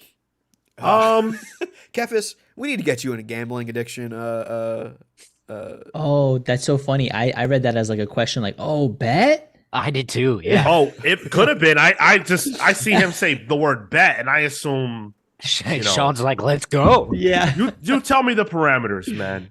I want to point out that I'm assuming we're all very excited for this idea. Yeah. Oh, okay, he's making a joke. Yeah. I'm not excited about it, but About Greg? I don't. Not excited. He's fine. excited on It's- the Kale scale, in my opinion. Yeah. It's- It's like, It's fine. It's fine news. On the Kale scale, I like that. Well, I like his style more for DC. For me, I could see how he would fit with the X-Men, but I'm not particularly excited to see him But, go but anywhere. 30 years though, he's grown as an artist, like in it leaps and bounds. That's why I want to see him on Batman. He did some cosmic stuff back in the 90s. I think he worked on like some Adam Warlock stuff. But there's a great Quasar cover. Just search pregnant Quasar. It is just male Quasar holding his pregnant belly. That's Capullo. I will look at that's- that. it's What did you good say? stuff. Pregnant Quasar? Yeah, just search pregnant Quasar. I'm gonna throw it on the stream here too. why do you have that ready? This better not awaken anything in me. Uh-oh. No This looks problem. so Mama never goofy. said there'd be days like this. Wow, look, this is before the Capullo face, huh? No, there's that's you can see Capullo that's face. Capullo face, my man. No, it's a little That's too proto like Capullo face. yeah. Look at that chin, dog. That is It's like God. almost there. Wow. Wonder who's inking him. This is interesting. I'm excited. I'm just seeing this. I'm excited to see how much it's changed. I'm excited to see more pregnant men. and if you're watching us, it's on screen now, the pregnant Quasar. The reason why I said that about our excitement is that we're talking about someone who's 60 years old. Mm. To me, Greg Capullo is in the top 5 comics artists working today. Okay. And maybe ever. Like you could have that conversation. Maybe he wouldn't be in everybody's list, but I think he deserves to be respected and mentioned. He's 60 years old. I think that's remarkable to be this good for this long. And in my mind, personally, getting better even. yeah, Like still killing it. every book He he works puts out so hard. I'm so impressed by Greg Capullo. And by the way, met the guy super nice guy. Yeah. He's fun. And he had energy. Like he's energized. Yeah. Yeah. And so we got CW Gordon saying top one easy. Glennon saying he's at the top of mine. So there you go. People love Greg. Greg's the man. I'm And very the fact excited that he for can this. like Whatever. still rock a handlebar, impressive. Real. Marco, the inker on that Quasar cover, or at least in the issue, is Harry Candelario. Okay. Did a good job. Delicate lines. Let's talk about our lines. last bit of news here. Oh boy. I can't even believe what I'm about to say. I Do it really up. can't. When I saw this drop, I was like, yo, Sony knows no limitations to their insanity. Okay, I'm going to throw a name. Donald Glover. You mean the Miles childish Morales, Gambino? easy. Peter Parker. Oh, I don't know. Shoot. Donald Glover. Oh, the Prowler, maybe? Yeah, Sure. yeah, okay. Yeah. Yeah. Why not? Wasn't he in a movie where he was playing? Oh yeah. Yeah, right? Yeah, didn't that happen? Yeah. Yeah, Kel saw it. Perfect sense. Right, okay. I heard about it. Actually though, the second name I'm going to throw out now is who we're going to see Donald Glover play in a movie. Hypno Hustler. Hell fucking yeah. Sorry? Okay, yeah. God damn it, they finally did it, guys. Sony got me. What? Sony fucking got one. Same. Hey, listen. Even a broken clock is right twice a day. You guys are out of your minds. And Like, that's listen, why I like I'm not this. happy about it. Who the fuck is this? Marco, he's a spider. He was originally a Spider-Man villain. Also, ran around with I think like fought like Power Man a couple times, maybe Iron Fist. He's a hypno hustler. He uses like hypnotics and funk music To hustle to people. rob banks and shit. Whoa. To hustle people. Carries Here's- around Sean, a here's why carries I'm around a excited. boombox. I'm excited because it's a real dated character. He was like made in like the 70s. He was, Yeah. like 80s, but he's been recontextualized a bit recently. But it's produced by Donald Glover, and if you ever seen Atlanta, I haven't watched Atlanta, but I've watched clips from Atlanta, and I know that there's a lot of magical realism in that show. I think this character is rife for potential for that. And the fact that it's music based, fucking Donald Glover has that down pat. I think this is a really good case of, hey, Sony has a very limited pool of IP and they need to fish deep in that barrel. And I think this is a real good case of right character, right person. But wait, this is going to be a solo film? Yes. No, Probably. fuck Whether or not off. he's a villain, who knows? The character traditionally is a villain, it's worth saying, but yes, Yeah. continue. It's gonna be No. Sony's Joker. Okay, Ew. Kel. It's one step too far for me. It's Sony's Joker Yeah. 2. You This is- compared it to With music. Atlanta. Like I don't think that's that far off. Wait, you know what? that was- You got a point. Got a point. Sean, that was a good comparison. If I'm hyped for Joker 2, huh? We got the Look, fucking I- Barbie musical coming out this year. Dude, don't. I gotta leave the Oh. show because I feel like everybody here is taking crazy pills and I'm not. And it's hard. This is hard. First of all, Hypno Hustler is a racist character. That's just number one. Whether or not No, exasperation. He rolled his eyes and everything. No, for me, that was more of a. I ain't touching that side. I don't- gotta can't. touch that I side. can't. I have to touch that side. I don't see how you make a movie with a black character called Hypno Hustler, and you think that that's not, an issue. You I can't think that's. can't recontextualize him. I mean, listen. You could recontextualize literally anything you feel like recontextualizing, but when you show me a black guy and you tell me that's Hypno Hustler, I'm telling you that's racist. I'm sorry, I can't handle that. Donald Glover's a You racist? can't reclaim it? Is Donald Glover a racist? No. Is Sony a little off? Well, Oh yeah. Oh yeah. I'll say that with my full-throated white boy confidence. Yeah, absolutely. I'm assuming that Donald Glover came up to them and was like, guys, I got No, a I don't- fucking idea. the same way Bad Bunny went up to them and said, "Yo, I really need to play Yeah. El Diablo." Yo, that was Right. crazy. That's not That'd what be- happened. You know what I mean? Like they approached him with an idea. He don't know about no El Diablo. He's a manga reader. He's a big Japanese fan. What does that have Marco, to do there's with one El issue of, Diablo? like, Spider-Man He reads team up. comics. What does that have to do with El Diablo? He reads one issue of a Spider-Man comic. Come on. One specific issue. I can see Hypno Hustler being a known quantity though, because he's kind of a meme. You know, like in like worst Spider-Man villains list, he's like up there with like Big Wheel and Rocket Racer. You know, He's Pod Pete. I would have been more down for Rocket Racer. Yeah. Racist. Rocket Racer is not that that he's Go just a ahead. Rocket dude. Yeah, racist. I love the bullshit that Tyler throws out. But so first of all, yeah, just racist. But then all dumb, because if you have Donald Glover, who is absurdly popular, why would you not leverage? There's so many ways you could leverage someone like this. Why is this the way? I don't get this. I have to imagine it's creative control. I think it's Donald that, and Glover I has to also- have some modicum of creative control, especially after what he did on Atlanta. Yeah. I have to imagine he there's no way he would sign up for this He's a without. producer. He's already announced as a producer for this, so there is some Yeah. more control than just an actor. I think Sony's whole MO here with the Spider-Man IP is, hey, we have these things and we need to make them big. It's not, oh, I have a big character then I can then leverage. I think it's the opposite. I think it's, hey, we have these things that we can make big.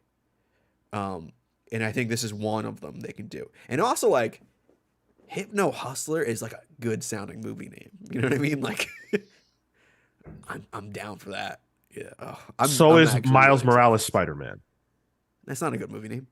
Oh, okay. Shenron said, "Man, Tyler, I would like to have your positivity sometimes." I agree.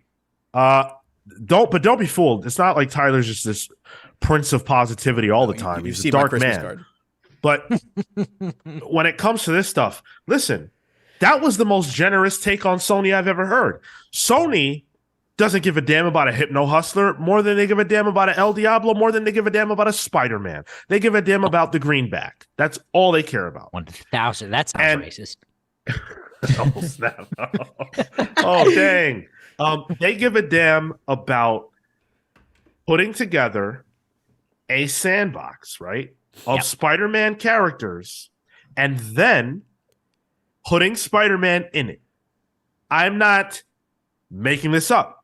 If you look at the Sony hacks and all the years of drama between Sony and Marvel, it is very clear that Sony wants Tom Holland back.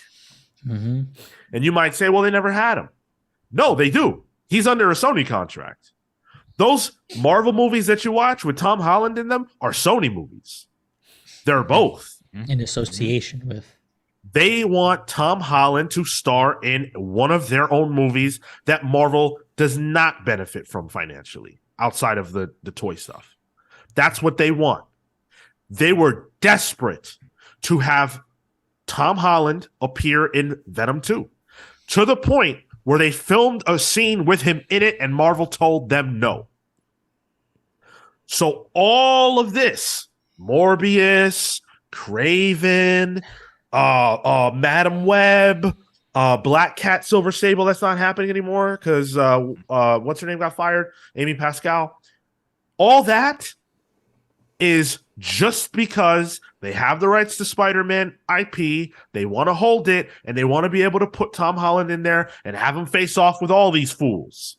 Yep. Wait, That's the goal. Wait a second. So we got Venom, Morbius, Craven, Hypno Hustler, How many? Who else am I missing here?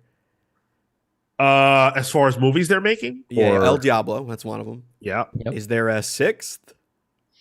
yeah, I knew you were going there. Are we with this. getting there? Listen, Are we going? Vulture. Vulture is Oh, true. in Yeah, the there you go. Sony universe. Yes. There we go. Yeah. We got our Sinister Six right there. Damn. Honestly? Don't hate it. I do. What's the time limit on our bet? Is 2028, right? Yeah, it's 28. All right. And it was just the title That's of cutting it Sinister pretty Six. close. It did not need to resemble the actual Sinister Six, correct? Don't like that. Sorry, Tyler.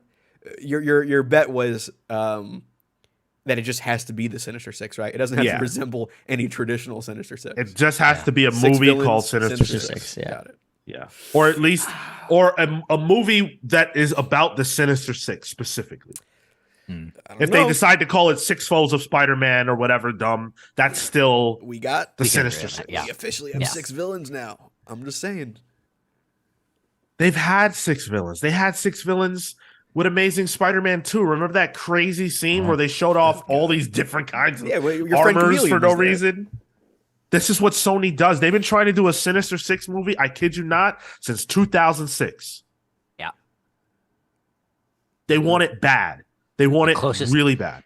The closest they've gotten is No Way Home. Yeah. With just 5. Really, you couldn't have just put one more fucking character in there. God damn it. Oh, Manny's right. We've been calling him El Diablo. It's El Muerto. Oh, is shows it? how much we know. Yeah. But isn't that nuts? Like we all read comics. We're talking about a comic book character, and we don't even know their proper name. And this character's One getting a movie. appearance. One Yeah. appearance. That's bad. At least The- Hypno Hustler is like a real character. Like he's been around. Yeah. Yeah. I was about to say the only time I've ever seen the Hypno Hustler is in Spider-Man Reign, which is in a future in that? Elseworlds thing. I love that book. I do too. Yeah. Shenron says, why Sony doesn't do an animated universe? Disney clearly doesn't care about Spider-Verse stuff happening. They have that. It's the Across the Spider-Verse stuff that they've done to success. Yep. But I don't think that's where the money is. Yeah. I think the money is in live action, and I think the money is in a live action Spider-Man. I really do. Of course it is. They're $1 billion franchise, multi-billion dollar. But they can't do that. They just can't. They're not allowed. So they're doing everything but that. And the day is going to come. They already tried it. Okay. If you remember back to when Far From Home had come out, and then we were reporting on that in 2019 as saying, oh, it's all over. Sony and Marvel broke up. And it was because Sony wanted to take Tom Holland away from them or get more money. That's it. That's all it is. One day it's going to happen unless Disney keeps paying them more. Or unless Tom Holland keeps getting drunk and calling the executives. right. And I'm convinced one day it's going to happen. You don't film a whole scene in Venom 2. Just for Have any of you guys seen Venom 2 yet? I went and saw it in theaters the first day. Yeah. Oh, you're the only one. Yeah. Well, I mean, I did a solo review. The Oh, that's only true. solo Yeah. review that's ever been done. I heard good things right. about that. Sorry? I heard good things From about that solo review? Yeah. both. Really? From who? I remember there was good feedback about it on Discord from what I remember. Yeah, Oh, yeah. Well, I appreciate that. But yeah, Venom 2 was not good. Not it. Yeah, no, not at all. Look, I'm not here for this kind of news. Tyler clearly is. I want the funk.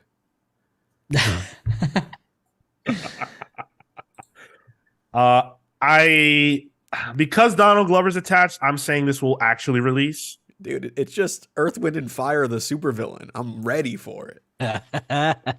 damn. Quick question. So the famed Hypno Hustler villain, who's his antagonist? I was just curious. I don't think he has his antagonist is himself. Oh, Well, Has that's he why not- he's he- going. he's never appeared opposite anyone in a like he's never I don't know what appeared you're talking opposite about. anyone. No. No. He- no. he's going Silver through Sable. a Well, Black Cat. Yeah.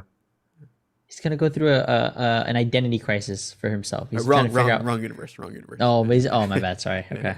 No suit. He's gonna didn't go hear. through a how would we describe this? An internal war. because Marvel War, you know.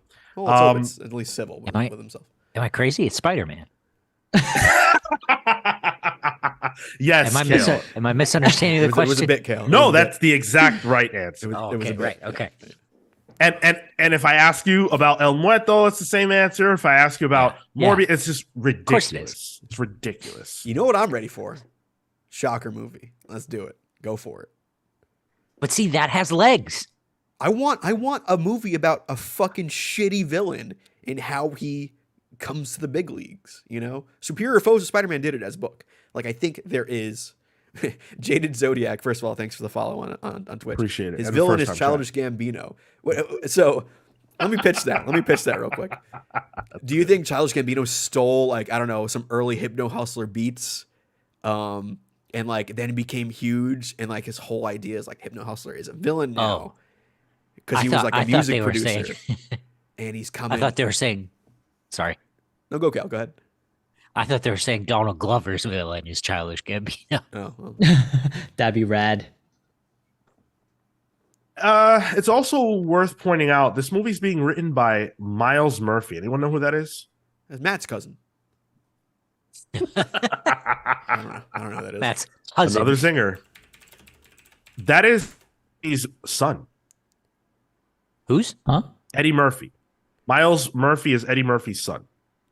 Whoa. Interesting. Okay. Does he have any credits yet? I don't know, but smells like nepotism to me. I mean, that's Hollywood, baby.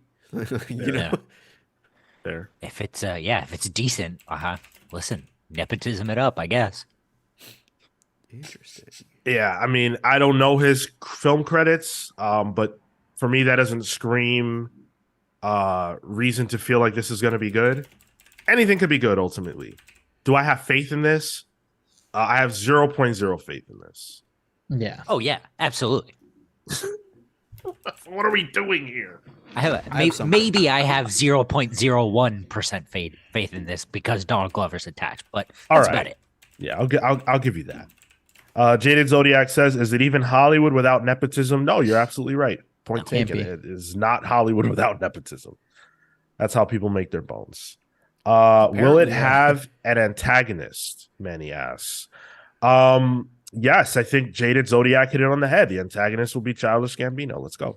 I'm looking at some of Miles Murphy's credits. He worked at ILM for Transformers and Iron Man. That doesn't sound right. This is the IMDb linked me to this Miles Murphy. So I don't know. That doesn't sound right. But Sean, have you not learned your lesson? Don't go all in one way or another, Kevis says. I always go all in, man. That's how I live my life. You got to do it. All or nothing, you know? And I am going all in on saying that this movie will not be good. do you think it'll be made is the question. It'll be made. It'll be made because Donald Glover. But hey, if I got to do the solo actually, show I'm not even sure about that. Nah, dude, this is not getting made. This is for the lulz. Yo, for the lulz? Yeah, dude, that's just coming back. The lulz, Omega lulz. Oh no, Mark. Zom, my god, with those Instagram statuses. My ass clench right now. The cringe. Come on. We left those terms in 2007. Bro, BBM and AIM is coming back. BBM. Oh, BlackBerry Messenger. Okay, yeah. MSN. I thought it was BBL. Yeah, we're in the BBL days now. Sorry, yeah. One letter off. Yeah, that's true. Yeah, vote. Will it be made? Chat, you guys, will this movie be made? I'm gonna go with a no. That's my final answer. Yeah, I'm gonna go with a hard I'm no. comfortable Lock with it a no. in. Yeah. Yes. Actually, why throw this question out now? We have the award, the predictions show. I don't know if this... It's too far in the future for. Fair. Yeah, there's no way we could predict that. We can talk about the Bad Bunny one. That one got a director. Who's directing it? It's I just pulled it up. Hopefully, Jonas Cuarón. Really? Was Pitbull busy? Mr. 305. He was busy. He did the thriller Desierto, and he also wrote Gravity with his father. Oh, okay. Pretty nuts. Thanos has a better chance of winning the Nobel Peace Prize. Marco, is he related to Alfonso Cuarón? It's a good one. Yeah, he's the He's son gotta of, I be if he- believe. Yeah, because he directed Gravity. So Yeah. the good old Hollywood nepotism there again. There it is. Wonderful. Everybody's the son of somebody. Why couldn't I be the son of somebody rich and famous and popular and get myself in a movie or get a writing credit somewhere? Why couldn't I be Eddie Murphy's son? Tell me about it. Sean Murphy. And honestly, out I'm of down. anyone's son, the odds of being Eddie Murphy's son is much higher. Fair. Or Nick Cannon. Dude, I could have been Nick Cannon's son. What? Why not? There's still a future, like a reincarnation that you still might be able to be Nick Cannon's son in the future. Yo, I could have been adopted by Angelina Jolie and Brad Pitt. Jaded, absolutely. That's a great. I would love that. Do you guys realize what we'd be doing right? Well, I wouldn't know you guys. Do you guys realize what I would be doing right now if I was adopted by Angelina Jolie and Brad Pitt? Probably Being some yacht. kind of mixed media art. Yeah, I'd probably be selling NFTs. Anyways, making AI art. yeah, I'd probably be making AI generated images. So that's it. That's it for the news. Have a name like Waterfall. Yeah. least- Waterfall at least- Jolie Pitt. Jolie would Good have been one, chasing you Jaded. around then. Yeah, that's fun. Jaded, you got to come around more. You got some Zingers. you got Zingers. some good lines. Yeah, you could write for the show. Appreciate you guys listening. Hope you guys had fun with this one. Oh, thank you. He says you guys are good people, or they say you guys are good people. Appreciate it. We're okay. Hopefully you guys had fun with this one. I think we all had a blast.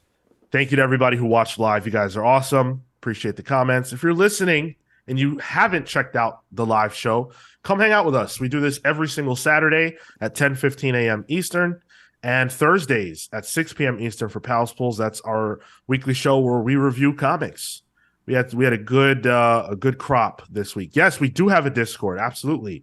Can one of you guys blast the link? It's on the got Twitch. you, I actually. got you. There should be a Discord link on the Twitch. I got you. Yeah.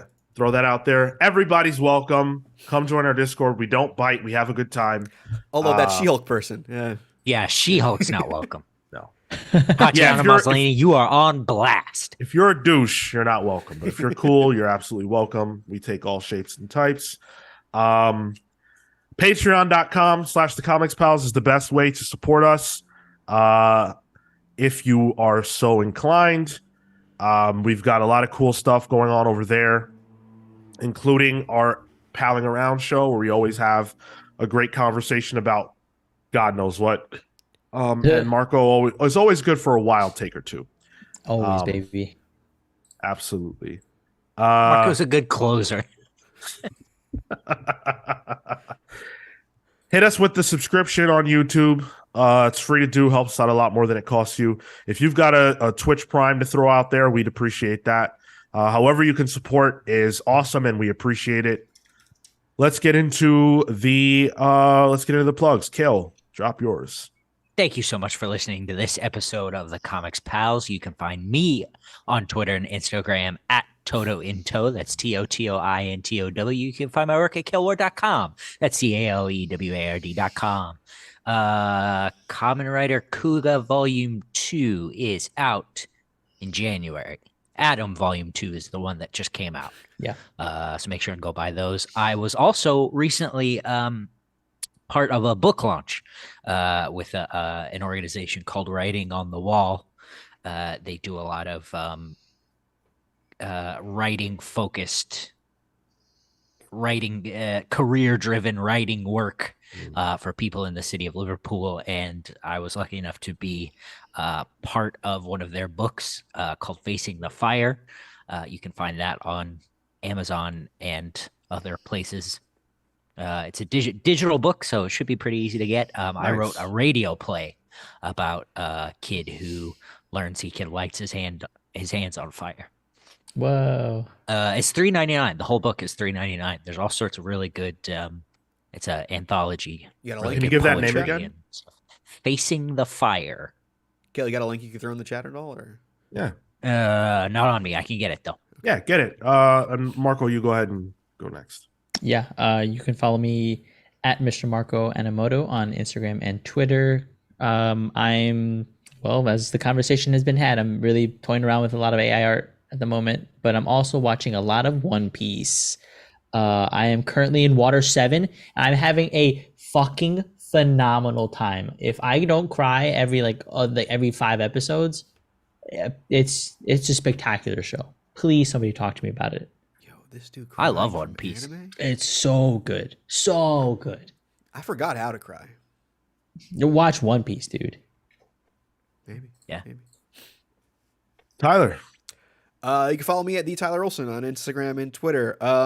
I did a review of the new Marvel Legends Howard the Duck action figure. It's on the YouTube. A little fun little thing I want to throw on there. We've Maybe gotten drive good some more feedback people, on that. from that. I have new things, so I'm going to be recording one about this. That's for Sean. Wait. What is that? Is It's that a the Cyclops toy? VHS animated series Cyclops. And it Oh comes my in a VHS packaging, god. which is really neat. It even has like the fake sticker at the bottom there, here. Oh wow. cool. That, as and then hell. I also wanted to do this one, which is Daredevil 3-pack. So I'm probably gonna recording those today. I have time today, so. Does that Cyclops have the light up eyes? No. Oh, what's the point? Imagination. No, fuck that. Toys aren't cool anymore. You're Action just jaded from figures. your toy store job. That's why they fired me. Yeah. Because I started shouting and walking around shouting, "Toys suck!" Yeah. But yeah, so expect those imminently. So yeah. Cool. As for me, did I talk about beating God of War last week? I don't know. Follow me you on might have. Twitter and Instagram only at Sean Soapbox. Glorious game, best game ever. Should have won game of the year. No. Elden Ring, baby. What do you know? Just kidding. I don't know. I haven't played God of War. You're right. So yeah. Oh yeah, that's right. You need to do that. You need to get on that, and I need to get on Elden Ring, so we can swap journeys there. Yeah, that's all we got. Thank you for listening. Until next time.